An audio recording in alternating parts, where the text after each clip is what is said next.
ओडिशा युव छात्र संगठन पक्षरु कटकर शताब्दी भवन में अनुष्ठित होईछि जातीय युव दिवस। युव छात्र संगठन अध्यक्ष सरोज सिंह अध्यक्षतार अनुष्ठित होइतिला बैठक। विभिन्न क्षेत्र में कार्य करुथिबा व्यक्ति एथिरे योगदान करथिले। भारतर तत्कालीन प्रधानमंत्री राजीव गांधी समय 1986 मसीहारू विवेकानंद जयंती को जातीय युव दिवस भाव पालन करा जाउछि। आजिर युवपीढ़ी जेभଳି भावे निशा जातीय द्रव्य कारोबार लिप्त रहुछंती सेथिरु निवृत्त रहिबाको आह्वान दैछंती वरिष्ठ आईनजीवी मनोज कुमार मिश्र।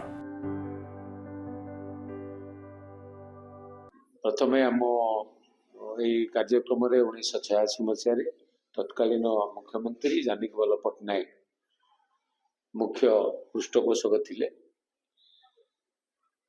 और निरंजन पट्टनायक आर अध्यक्ष थिले। मु तार राज्य सभापति थिले।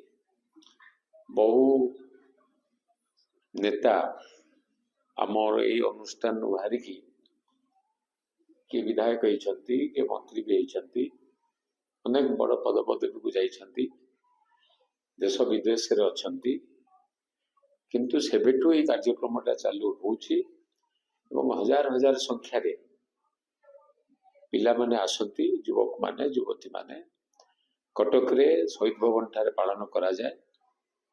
एपरिक 1993 मसीह युवपीढ़ी प्रथम आह्वान है से निशा सेवन दूरे रुहतु। एबे कौन होइछि ना युवपीढ़ी माने बहुत निशा सेवन में मातुचंती जाफल कि आप देखु खबर कागज पढ़ी न्यूज आसला कटक भुवनेश्वर केवल डिसेम्बर लास्ट वीक 50 कोटी टकर मद पियाई।